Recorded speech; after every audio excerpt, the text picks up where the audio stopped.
Subversion is the term, if you look in a dictionary or criminal code to that matter, usually is explained as a part of activity to destroy things like religion, government, system, political, economical system of a country.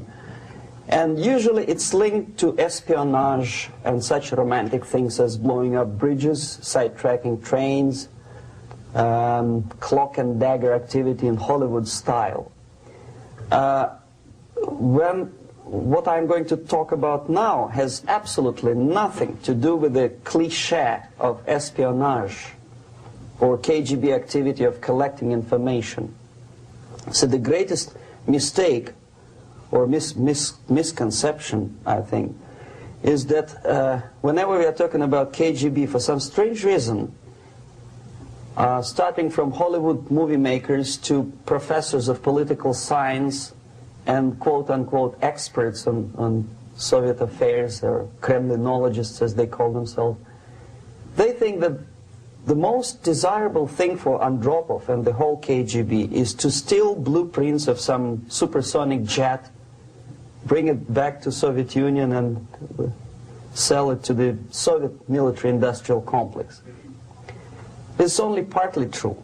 If we take the whole time, money, and manpower that the Soviet Union and KGB in particular spends outside of USSR border, we will discover, of course there are no official statistics unlike with CIA or FBI, that the espionage as such occupies only 10 to 15% of money, time, and manpower. 15% of the activity of KGB.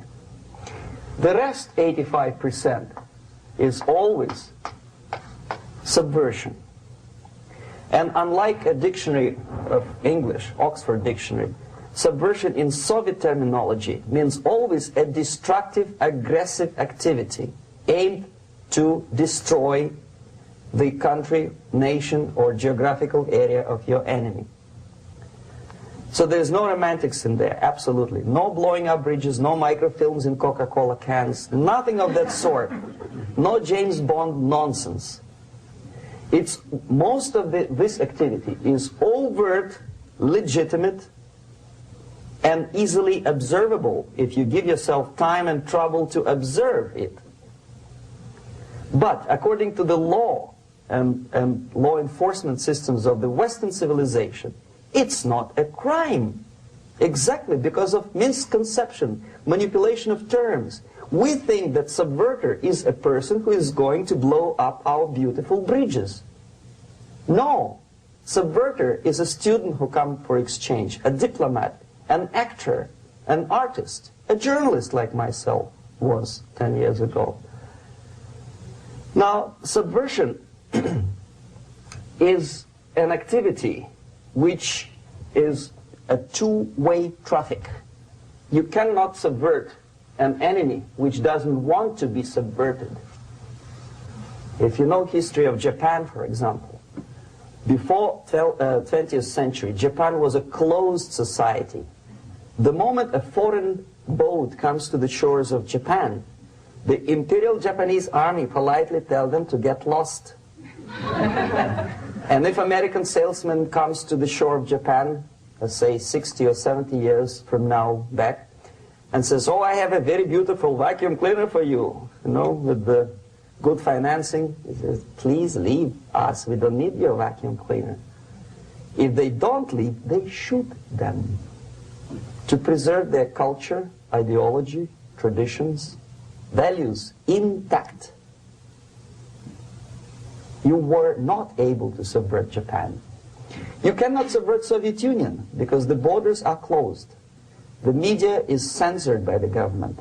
The population is controlled by the KGB and internal police. With all the beautiful glossy pictures of Time magazine and Magazine America, which is published by the American embassy in Moscow, you cannot subvert Soviet citizens because the magazine never reaches Soviet citizens. It's collected from the newsstands and thrown to garbage can.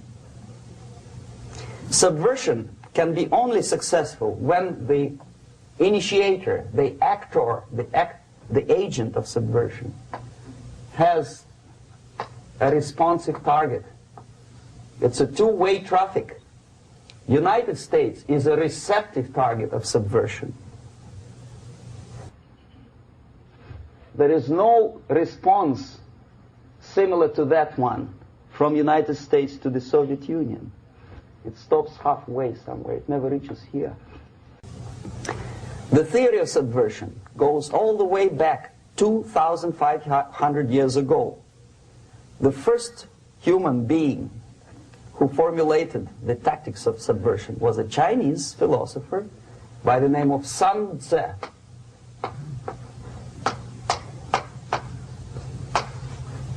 2,500 years BC. He was an advisor for several imperial courts in ancient China. And he said, after long meditation, that to implement state policy in a warlike manner, it's the most counterproductive, barbaric, and inefficient to fight on a battlefield. You know that war is continuation of state policy, right? So if you want successfully to implement your state policy and you start fighting, this is the most idiotic way to do it. The highest art of warfare is not to fight at all, but to subvert anything of value in the country of your enemy, until such time that the perception of reality of your enemy is screwed up to such an extent that he does not perceive you as an enemy, and that your system, your civilization, and your ambitions look to your enemy as an alternative, if not desirable, then at least feasible. Better red than dead. That's the ultimate purpose, the final stage of subversion, after which you can simply take your enemy without a single shot being fired, if the subversion is successful. This is basically what subversion is. As you see, not a single mentioning of blowing up bridges. Of course, Sun Tzu didn't know about blowing up bridges. Maybe there were not that many bridges at that time. But the basics of subversion is being taught to every student of KGB school in USSR and to officers of military academies. I'm not sure if the same author is included in the list of reading for American officers, to say nothing about ordinary students of political science. I had difficulty to find the translation of Sun Tzu in the library of a university in Toronto and later on here in Los Angeles. But it's a book which is not available. It is forced to every student in USSR. Every student who is taught to be dealing further in his future career with foreigners. What subversion is? Basically, it consists of 4 periods, time-wise. If we start from here and go this way, time, right? This is the beginning point. The first stage of subversion is the process which is called, basically, demoralization. It says for itself what it is.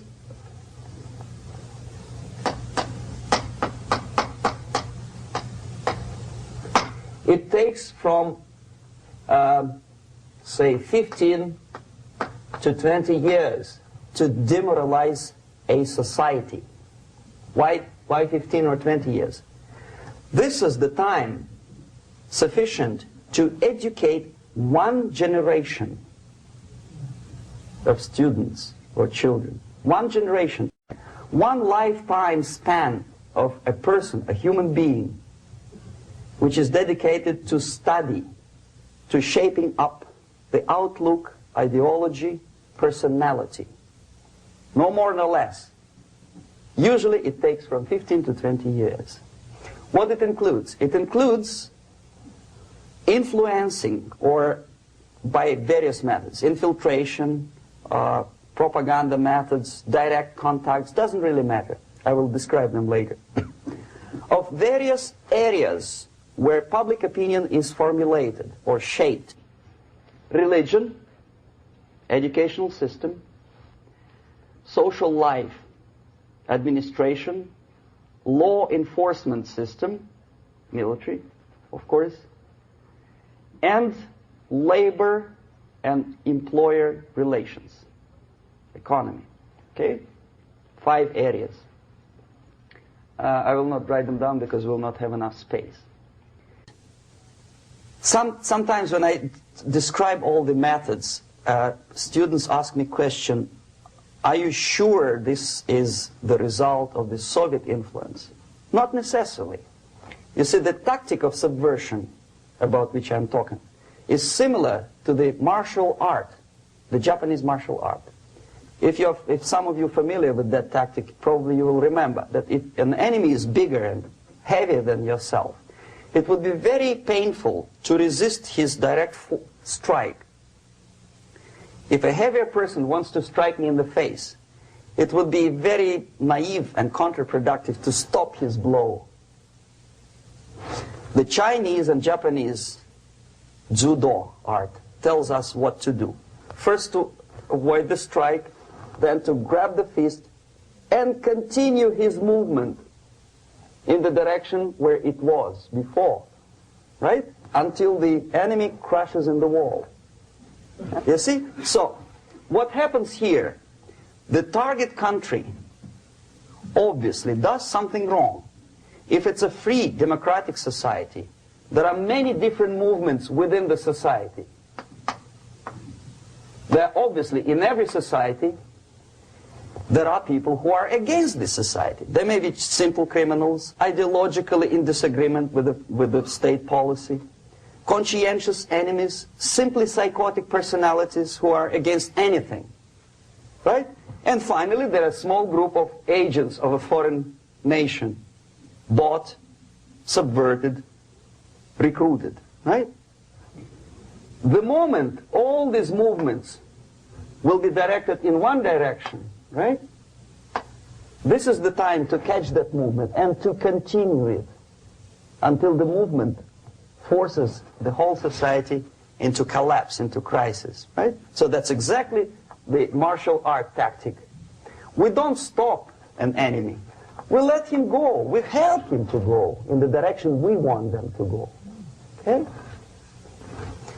So, on the stage of demoralization, obviously there are tendencies in each society, in each country, which are going to opposite direction from the basic moral values and principles. To take advantage of these movements, to capitalize on them, is the main purpose of the originator of subversion. So we have religion, we have education, we have social life, we have power structure, we have labor relations, unions, and finally we have law and order. 1, 2, 3, 4, 5, 6. Okay? These are the areas of application of subversion. What it means exactly? In case of religion, destroy it, ridicule it, replace it with various sects, cults, which bring people's attention, faith, whether it is naive, primitive, doesn't really matter. As long as the basically accepted religious dogma is being slowly eroded and taken away from the supreme purpose of religion, to keep people in touch with the supreme being, that serves the purpose. Therefore, replace accepted, respected religious organizations with fake organizations. Distract people's attention from the real faith and attract them to various different faiths. Education. Distract them from learning something which is constructive, pragmatic, efficient. Instead of mathematics, physics, foreign languages, chemistry, teach them history of urban warfare, natural food, home economy, your sexuality, anything, as long as it takes you away, okay, Social life. Replace traditionally established institutions and organizations with fake organizations. Take away the initiative from people. Take away the responsibility from naturally established links between individuals, group of individuals, and society at large, and replace them with artificially, bureaucratically controlled bodies. Instead of social life and friendship between neighbors, establish social workers institutions. People who are on payroll of whom? Society? No. Bureaucracy. The main concern of social workers is not your family, not you, not social relations between groups of people. The main concern is to get the paycheck from the government. What will be the result of their social work doesn't really matter. They can develop all kind of concepts to show to the government and to the people that they're useful. Okay. Away from the natural links. Power structure. Okay. The natural bodies of administration, which are traditionally either elected by people at large or appointed by elected leaders of society, are being actively substituted by artificial bodies. The bodies of people, groups of people, whom nobody elected. Never. As a matter of fact, most of the people don't like them at all, and yet they exist. One of such group is media. Who elected them? How come they have so much power? Almost monopolistic power on your mind. They can rape your mind. But who elected them? How come they have a nerve to decide what is good and what is bad for the elected by you, president, and his administration? Who the hell are they? Spiro Agnew, who was hated by the liberal left, called them a bunch of enfeebled snobs. And that's exactly what they are. They think they know. They don't. The level of mediocrity. In a big establishment like New York Times, Los Angeles Times, major television network, you don't have to be excellent journalist. You have to be exactly a mediocre journalist. That's easier to survive. There's no competition anymore. You have your good, nice income, $100,000 a year. That's it. Whether you are better or worse doesn't really matter anymore. As soon as you're smiling to the camera and do your job. That's it. No more competition. Power structure slowly is eroded by the bodies and groups of people who do not have neither qualification nor the will of people to keep them in power, and yet they do have power. Okay.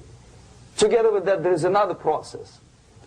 Law enforcement, law and order organization and structure is being eroded. For the last 20, 25 years, if you see old movies and new movies, you can see that in new movies, a policeman, an officer of the United States Army looks dumb, angry, psychotic, paranoid.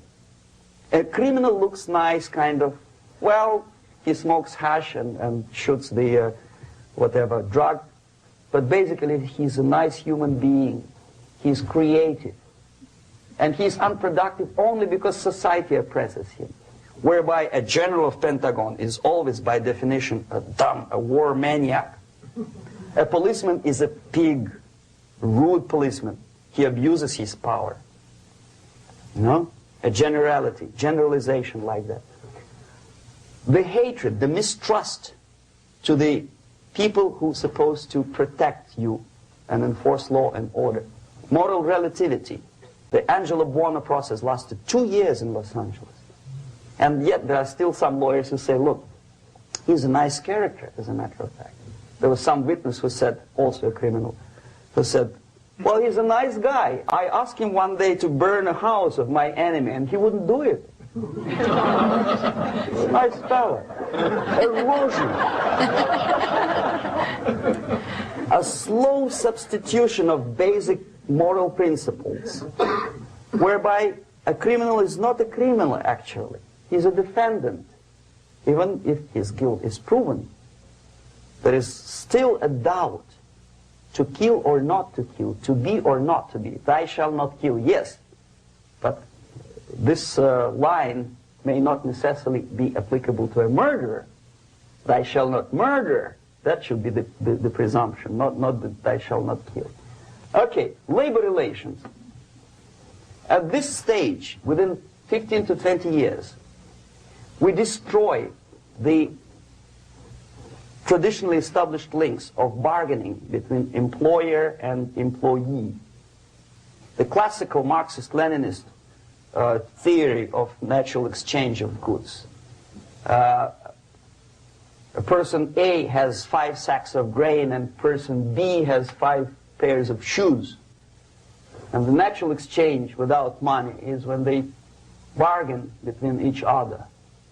And only with the introduction of the third force, C, an entirely third foreign stranger who says, no, don't give him 5 sacks of grain, give it to me. And you give me your 5 pairs of shoes, and I will distribute it accordingly, so that the economy will go.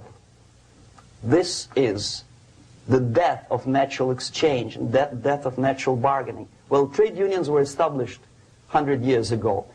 The objective was to improve working conditions and to protect the rights of workers from those employers who were abusing their right because they had more money. Objectively, at that time, initially, the trade union movement did work. What we see now is that the bargaining process is no longer resulting in the compromise, which is leading objectively to betterment of working conditions and increase of salary. What we see is that after each prolonged strike, the workers lose. Even if they have 10% increase of their salaries, they cannot catch up due to inflation and due to missed time. More than that, millions of people suffer from that strike because economy now is interdependent. It's intertwined like one body. If previously steel workers, say 100 years ago, could strike and nobody would suffer, now it's impossible anymore. If a garbage collector strikes today, the rest of the multi-million city is stinking. I mean, there's no more service. In Quebec, for example, we had the electricians who were on strike in the middle of winter. You can freeze your bottom, and they still were on strike. Did they catch up with the salary? No, they lost. Who benefited? The leaders of trade unions. What is the motivation for strike? Improving of workers' condition? No, obviously it's not. Then what is it? Ideology. To prove to these capitalists. And the obedient horde of workers, like sheep, follow these people. And they cannot disobey. Why? Because if they do, you know what happens to them. Pickets, murders, shooting truck drivers by picketers. In Montreal, for example, I saw with my own eyes when I was correspondent of CBC International, Canadian Broadcasting Corporation, when the workers of aircraft factory destroyed computers and the equipment in the factory. And the administration employed strike breakers. Their cars were turned upside down and burned. Their houses were burned. Their kids were intimidated. And some victims were there. Of that you can be sure. Why? To improve conditions of workers? No. Ideology. Okay, so this is what happens basically. It may or may not happen without the help of the Soviet Union. But the natural tendencies are being greatly taken advantage of and capitalized by the Soviet propaganda systems. How? Whenever trade union strikes, we have influx of propaganda, mass media, ideological dissemination. The workers' right, and we repeat it like parrots. Yes, workers' right. Whose rights? Workers? No. The only freedom of worker to sell his labor according to his own desire and will is taken away from him. By whom? By trade union boss. Unlimited power is given. Responsibility. I want to sell my labor not for $2.50 an hour, but for $2. I don't have right. My freedom is denied to me. I know that if I sell my work for $2 an hour, not for $3 an hour, I will compete better with the other guy who is lazy and more greedy. I don't need $3. I need only $2. No, I was made to believe by media, by business, by advertising agencies that I need more and more and more. Have you ever heard any advertising on TV to consume less? No. No way. Whether you need a six-cylinder car or not, you have to buy it. And hurry up. When I was driving here, on the local radio station, an excited announcer said, "You hurry up, rush and save, save, save. There is a pantyhose sale." Save by buying more.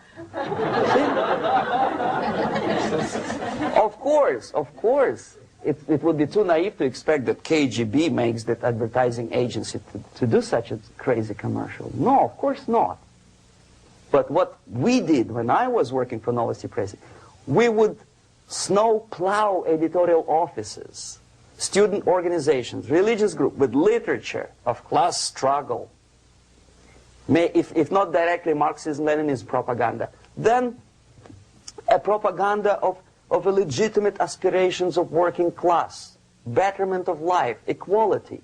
Equality, mind you. President Kennedy once said, we will make America to believe that people are born equal. Are people born equal? Is there any mentioning in the Bible or any other holy scripture in any religion, if you don't believe me, go to the library and check it. There is not a single word about equality. Just the opposite. By your deeds, God will judge you. What you do is important. The merit of your personality. You cannot legislate equality. If you want to be equal, you have to be equal. You have to deserve it. And yet we build our society on the principle of equality. We say people are equal. We know it is false. It's a lie. Some people are tall and stupid. Others are short, bold, and clever.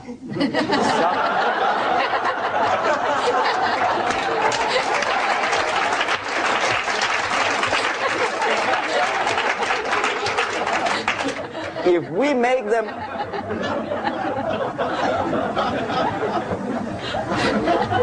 make them equal by force,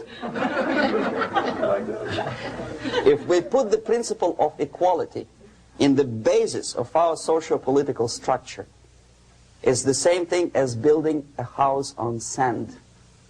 Sooner or later it will collapse, and that's exactly what happens. And we, as Soviet propaganda makers, are trying to push you in the direction which you go yourself. Equality, yes, equality. People are equal. Land of equal opportunities. Is it true or not? Think about it. Equal opportunities. Should there be equal opportunities? For me and for a lazy bastard who comes here from some other country and immediately registers as a welfare recipient benefits? I never received a single dollar. No, sorry, I did receive once. But I never applied for welfare. For the 13 years, I took any job. Security guard, journalist, taxi driver, anything. Well, I was restless, but some people don't like it. They immediately. So why should we have equal opportunities? Why?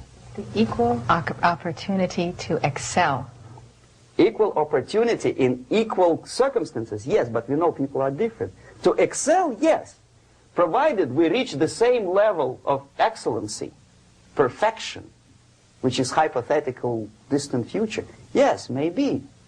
But we know perfectly well that even with the best intentions, people could not be equal. Why should we have equality in the, say, legal system?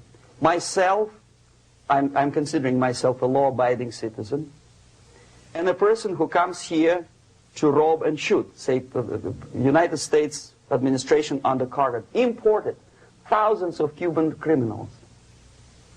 They were known criminals, yet they were accepted. Do you think it's fair if myself and my wife from Philippines, who work like excuse me, horse, as a lab technician in a hospital, should have the same rights as a criminal from Cuba? Why? And yet we repeat as parrots, equality, equality, equality. And the Soviet propaganda system helps us to believe that equality is something which is desirable. Democracy, as it was established by fathers of this country, of this system in the last century, is not equality. It's the system where different people, unequal people, have a chance to survive and help each other in constant competition, in constant perfection, not in equality, which is superimposed from a godfather or nice person in Washington, D.C. And the absolute equality exists in Soviet Union, quote-unquote equality.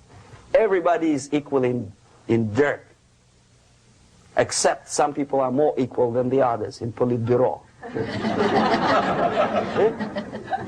So, the moment you bring a country to the point of almost total demoralization, when nothing works anymore, when you are not sure whether it is right or wrong, good and bad, but there's no division between evil and good, when even the leaders of church sometimes say, well, violence for the sake of justice, especially social justice, is justified in the countries like Nicaragua, El Salvador, well, maybe Rhodesia, and we listen to them and say, yeah, probably it's true. Is it true? No, it is not true. Violence is not justified, especially for the sake of quote-unquote social justice introduced by Marxist-Leninists, that is my former colleagues from Novosti Press Agency. Okay, so we reached that point. The next step is destabilization.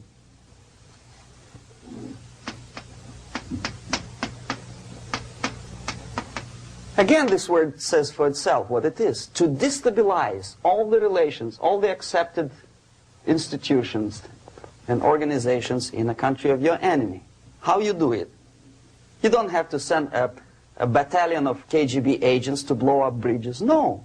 You let them do it themselves. The area of application is, again, it's narrower now. Not like the previous case.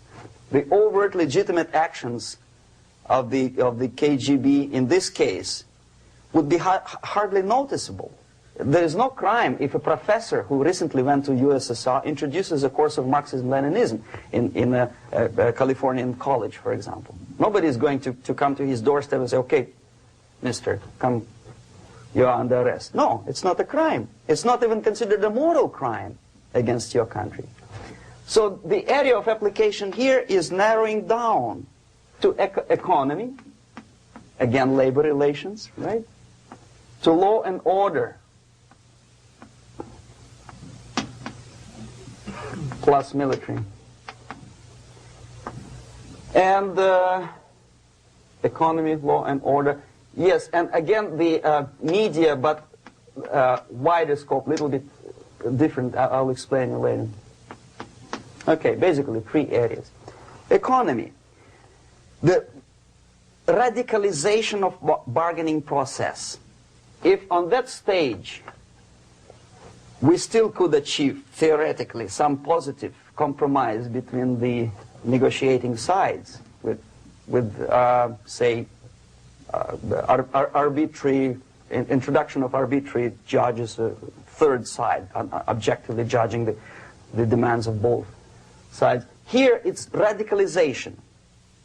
On the stage of destabilization, we cannot come to compromise even within a family. The husband and wife couldn't figure out which is better. Husband wants his kids to eat at the table, and wife wants a child to roam around the room and drop food all over the floor. They cannot come to compromise unless they start a fight. It's impossible to reach a compromise, constructive compromise, between neighbors. Some people say, I don't like you to watering your lawn at that time because exactly at that time I'm walking my dog and he's getting nervous. He cannot pass his bowels, you know. So they cannot compromise. They go to a civil court or something like that. Radicalization of human relations. No more compromise. Fight, fight, fight. The normal, traditionally accepted relations are destabilized. The relations between teachers and students in schools and colleges. Fight. The relations between, in economical sphere, between laborers and employers are further radicalized. No more acceptance of the legitimacy of demands of workers. Unlike Japanese, with the theory Z, if you ever heard about it, where the workers are involved in the decision-making process, therefore they don't have moral incentive to fight their bosses. In the United States, it's just the opposite. The harder is the fight, the better. The more heroic they look. When the Greyhound network was on strike recently, the correspondents of local TV networks all over the United States were approaching the strikers, and they say, oh yes, we are doing something nice. They look like heroes, and they were proud. There was some family, the husband was bus driver. Now they decided in a protest against the bosses to camp somewhere in the forest. And they were presented to the audience as a heroic, nice people. You see? The violent clashes between passengers, picketers, and the strikers are presented as something normal. 10, 15, 20 years ago, we would be angry, say, why so much hatred? Today we are not. We say, well, it's commonplace. Radicalization, militarization sometimes. As I explained on that stage, I took a step a little bit further. Shooting people. Okay, law and order now also is pushed into the area where previously people settled their differences peacefully and legitimately.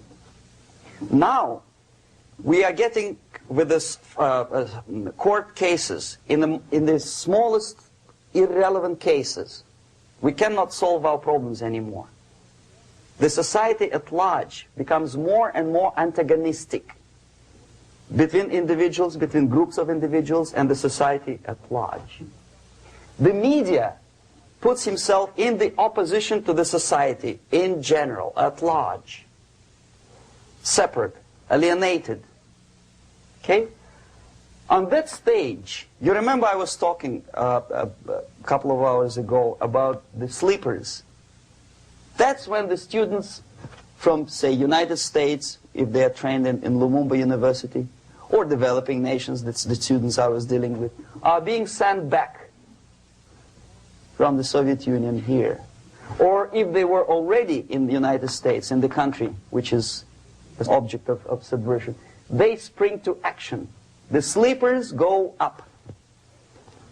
They slept for 15 to 20 years. Now they become leaders of groups, preachers, I don't know, public figures. Prominently they actively include themselves in a political process. All of a sudden we see a homosexual. 15 years ago he did his dirty job and nobody cared. Now he makes it a political issue. He demands recognition, respect, human rights, and he rallies a large group of people. And there are violent clashes between him and police, his group and ordinary people, no matter what. It's black against white, yellows against green, doesn't matter where the division line goes. As long as this group come into antagonistic clash, sometimes militantly, sometimes with firearms, that is destabilization process. The sleepers, many of whom are simply KGB agents, become leaders of the process of destabilization.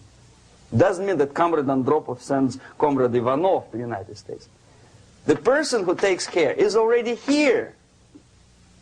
He is a respected citizen of the United States. Sometimes he gets money from various foundations for his legitimate struggle for, I don't know, human rights, women's rights, kid lib, prison lib, whatever. There are sympathetic Americans who donate their money to him. Destabilization process usually leads directly to the process of crisis. In case of developing nations, that's the area where I was active. The process starts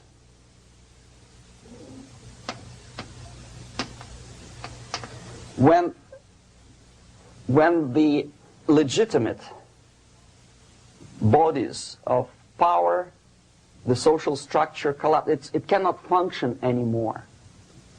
So instead, we have artificial body injected into society, such as non-elected committees. You remember I was talking about them here. Social workers who are not elected by people, media who are self-appointed rulers of your opinion, some strange groups which claim that they know how to lead society forward.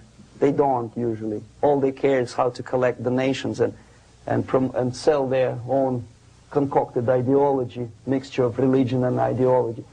Here, we have all this artificial body claiming power. If the power is denied to them, they take it by force.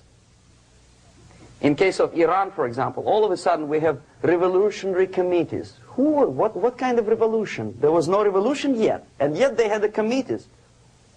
They were taking power of judgment. They had the power of execution, they had the power of legislation, and that they had the power of judicial. All of them combined in one person, who is half-baked intellectual, sometimes graduated from Harvard University or Berkeley. He comes back to his country and he thinks that he knows the answer to all the social, economical problems. Okay? Crisis is when society cannot function any more productively. It collapses, obviously. That's the word for crisis. So therefore, the population at large is looking for a savior. The religious groups are expecting a messiah to come. The workers say, we have family to feed. Let's have a strong government, maybe socialist government, centralized. When somebody put the employers on their place and let us work. We are sick and tired of going to strike and missing overtime and all that stuff. We need some strong man, strong government, a leader, a savior is needed. Population is sick and tired already. And here we are. We have a savior. Either a foreign nation comes in, or the local group of leftists, Marxists, no matter what they call themselves, Sandinista, a reverend or some sort, Bishop Muzureva, like in Zimbabwe, doesn't matter. A savior comes and says, I will lead you. So we have two alternatives here. Civil war, an invasion. Okay? See how it goes? Civil war, we know what it is. Lebanon is the best example. The civil war, which was artificially implanted in Lebanon by injection of force of PLO, Palestinian Liberation Organization. Invasion we had in many other countries like Afghanistan, name any East European country, it was invaded by the Soviet army. But the result is the same. The next stage is normalization. Normalization is a very ironic word, of course. It is borrowed from 1968 situation in Czechoslovakia, when the Soviet propaganda and after them New York Times declared the country is normalized. The tanks moved into Prague, so there is no more Prague Spring, there is no more violence. Normalization. At that stage, the self-appointed rulers of the society don't need any revolution anymore. They don't need any radicalism anymore. So this is the reverse from destabilization. Basically, it is stabilizing the country by force. So all these sleepers and activists and social workers and liberals and homosexuals and professors and Marxists and Leninists are being eliminated. physically sometimes. They've done their job already. Okay? They are not needed anymore. The new rulers need stability to exploit the nation, to exploit the country, to take advantages of the victory. Okay? So no more revolutionaries, please. And that's exactly what happens in a number of countries. You remember Bangladesh? This is the crisis in which I was instrumental. First they had Mujibur Rahman. In 1971, he was the leader of People's Party, Awami League, with mustache like Stalin. He was in Russia many times. In 5 years, he was shot by his former colleagues, Marxists.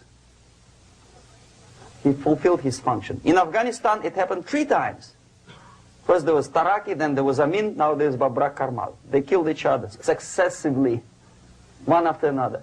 The moment he fulfills his duty, the first one demoralized country, the second destabilized, the third one brought it to crisis. Goodbye, comrades. Babrak Karmal comes from Moscow and put into the seat of power. Same thing happened in Grenada recently.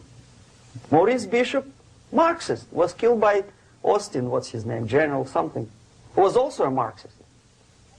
Right?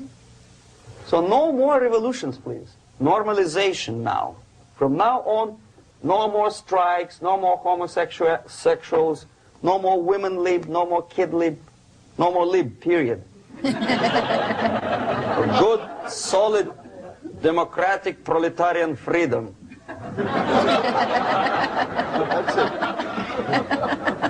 Now, to reverse this process takes enormous effort.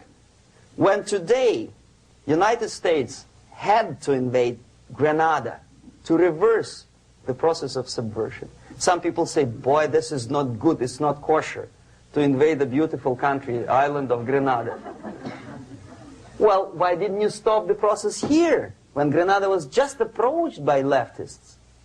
Why not to prevent Maurice Bishop to come in power in the first place? Did Grenadians want him? Very questionable. They didn't know who was Maurice Bishop in the first place. He came to power by coup d'etat himself. Okay? No, we let the situation develop further and further and further until the crisis and normalization very soon. And then the United States decided to invade country, discovering that the country was absolutely a military base for the Soviet Union. Of course it's a drastic measure. Of course it's a pity that Marine Corps had to lose, what, 17 lives. Very bad. Why not to stop the process before it comes to crisis? Oh, no, intellectuals will not let you. It's interference into domestic affairs. They're very careful not to let American administration to interfere in domestic affairs of Latin American countries. They don't mind Soviet Union interfere in these affairs.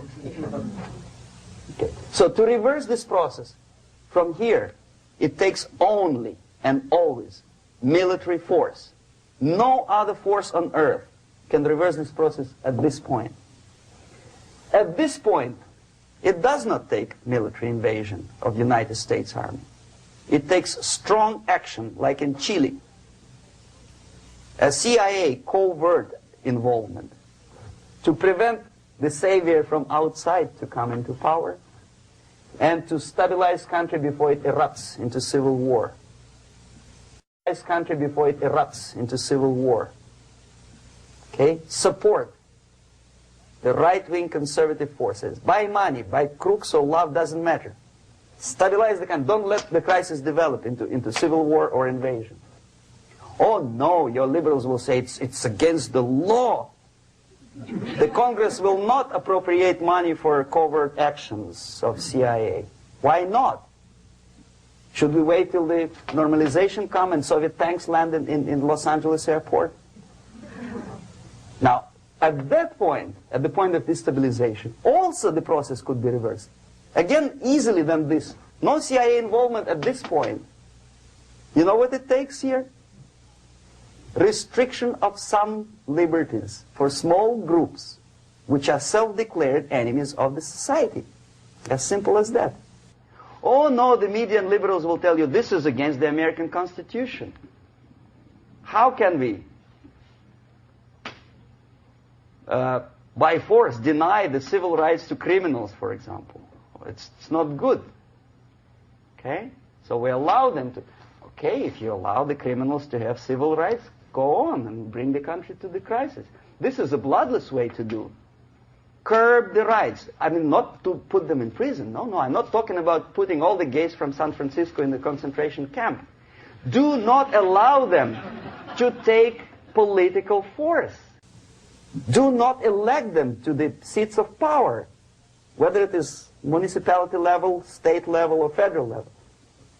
It has to be beaten in the heads of American voters that a person like that in the seats of power is an enemy. Do not be afraid of this word. It is an enemy. If he is not an enemy here, he will be here. Later on, he will be shot, of course. But at this point, he is an enemy. Okay? You are doing great service by denying him a right to capitalize on his own crazy ideas and become a powerful man, a man who uses the seat of power. Restriction of certain freedoms and permissiveness at that point would prevent sliding into crisis and probably will return the process of destabilization. To curb unlimited power, monopolistic power of trade unions, here, at that point, would save economy from collapsing. To introduce a law to stop private companies of raping public opinion's mind in the direction of consumerism. No company must have a right to force you into buying more unless you want it. There must be a law. You want to advertise your car? Okay. But not a single mentioning of buying it now and saving money. It must be against the law to force people to consume more. Self-restraint. Previously, before this process started, the self-restraint was a business of church, religion. Because our preachers, the fathers of church, would tell us, material values are good, but it's not the prime function of human being. Because you have to live with something. Obviously, the design for our life is not to consume more deodorants. There must be something greater. If such a complicated instrument as human body was created, obviously there must be some higher purpose for that. And it's very easy to avoid destabilization by denying the greedy companies one little freedom, one little liberty, forcing you into turning yourself into processors of unwanted products and goods. They turn you into machines, like the worm who there's inlet and outlet. So, and how long an average appliance lasts these days? Less than a year. Why? Where's workmanship? Well, we want you to buy more. Okay. Destabilization process could be easily overcome if, as I say, the society, by its own will or after persuasion by the leaders, will come to the idea of self-restraint. It's so hard, we want to consume more, but you have to. Unless you will come to this stage, when, as we say in Russia, if Sahara Desert ever becomes a communist state, there will be shortage of sand.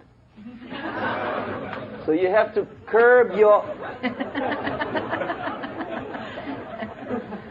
You have to curb your expectations at this point before it's too late. But no, we don't want to do it. Demoralization process. Again, it's the easiest thing to reverse. First of all, by restricting import of propaganda. The easiest thing to do. Unlimited, unrestrained import of Soviet literature, Soviet journalists. Giving Soviet propaganda and ideological agitators equal time on American TV networks. It has to be stopped. And it's easy. They won't be offended, mind you. As a matter of fact, they will respect America more. But when my former colleague Vladimir Posner appears on Nightline, and Ted Koppel asks him, well, Vladimir, what do you think about this? And what can he think? He is an instrument of propaganda. He thinks what Comrade Andropov tells him to think. He's just a nice, articulate mouthpiece of the Soviet subversion system. And Ted Koppel makes you believe that my friend Vladimir Posner thinks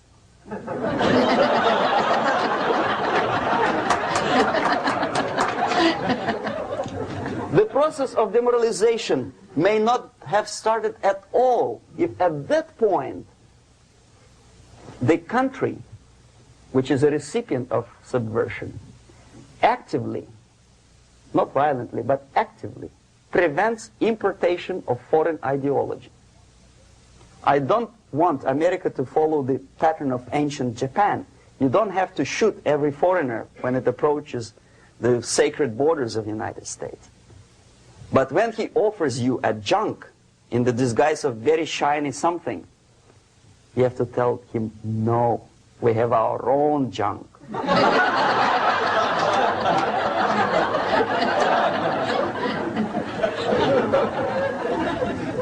If at that point the society is strong, brave, and conscientious enough to stop importation of ideas which are foreign,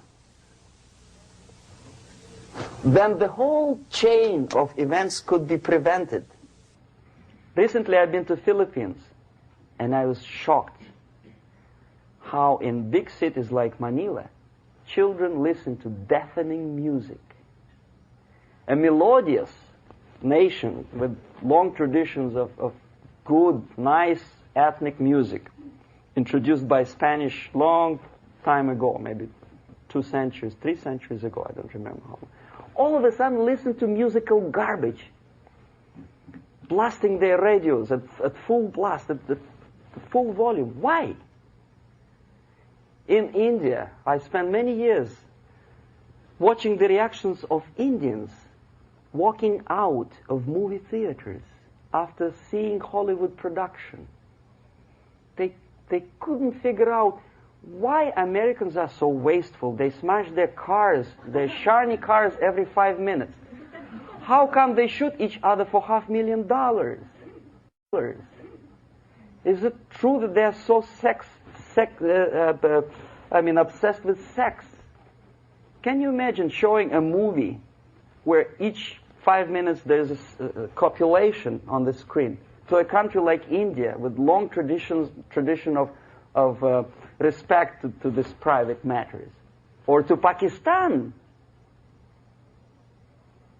And United States expect these people to respect you? No way. Oh yes, they will see the movie, they'll pay 5 rupees to see that garbage, but they walk out and will tell their kids, don't respect Americans, don't be like Americans. See? So, the process of demoralization could be stopped right here, both as an expert and as an import. And that takes one step, one very important thing to do. You don't have to expel all the KGB agents from Washington, D.C. The most difficult and at the same time the simplest answer to the subversion is to start it here and even before,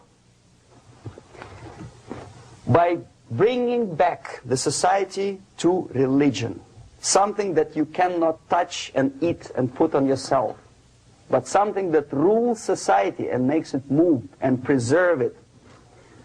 A Soviet scientist, Shafarevich, who has nothing to do with religion, he is a computer scientist, did a very intensive research on the history of socialist countries. He calls socialist or communist any country with a centralized economy and a pyramidal style of power structure. And he discovered, actually he didn't discover it, he just brought to attention of his readers, that civilizations like Mohenjo-Daro in the river Indus area, like Egypt, like Maya, Incas, like Babylonian culture, collapsed and disappeared from the surface of Earth. The moment they lost religion, As simple as that. They disintegrated. Nobody remembers about them anymore. Well, distantly. So, the ideas are moving society and keeping mankind as a society of human beings, intelligent, moral agents of God. The facts, the truth, the exact knowledge may not. All the sophisticated technology and computers will not prevent society from disintegrating and eventually dying out. Have you ever met a person who would sacrifice his life, freedom, for the truth like that? This is truth. I never met a person who said, this is truth and I'm ready to shoot me. To defend the truth. Right? But millions sacrifice their life, freedom, comfort, everything for things like God. Like Jesus Christ. It's an honor. Some martyrs in the Soviet concentration camp died. And they died in peace. Unlike those who shouted, "Long live Stalin," knowing perfectly well that he may not live long. Something which is not material moves society and helps it to survive.